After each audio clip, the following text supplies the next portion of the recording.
பொண்ணு அம்மு. இது மாதிரி வந்து என் வீட்டு ஒரு கார் நிறுத்துறேன், அங்கே 4-5 நாய் படுத்துருக்கோம், அதனால எலி வந்து இதாகல. வெளியில ஒரு 2 நாள் விட்டா எலி நாத்தம், ஒரே எலி செத்துருச்சு. செத்ததுக்கு அழுதானதுங்க.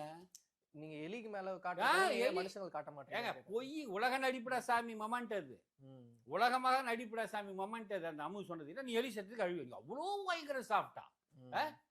என்ன காமெடி பண்றீங்க?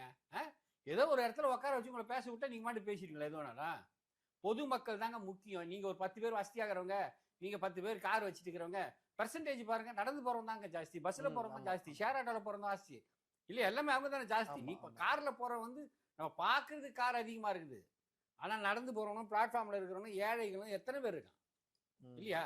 இதே ஏழை ஒரு நாய் வளர்க்குறாரு, அவருக்கு வளர்ப்பாரு, அவர் வீட்டுக்கிட்ட வச்சு வளர்ப்பாரு இல்லையா? ஆனா நான் இந்த தெரு நாய்கள் கூடவே கூடாதுங்க. அதை எடுத்துன்னு ஏன்னா ஒரு தெருவில் இப்பெல்லாம் முதல்ல வந்து ஒரு நாய் 2 நாய் இருக்குங்க. பார்த்தா கொச கொச கொச கொசன் கொசு மாதிரி இருக்கு நாய்ங்க. ஒரு 10 இருந்தா அதுங்களை சண்டை போட்டுக்கிட்டு. அப்புறம் இன்னொரு விஷயம் சொன்னார், இன்னொரு நாய் பண்ணும்போது இன்னொரு நாய் கூட சேர்ந்துக்குமா? அதெல்லாம் கிடையாது. ஒரு நாய் வேற ஒரு நாய் ஒரு ஏரியாவுக்கு வந்துன்னா அது கொலைக்கு அதனோட டெண்டன்சி, நாயோட டெண்டன்சி.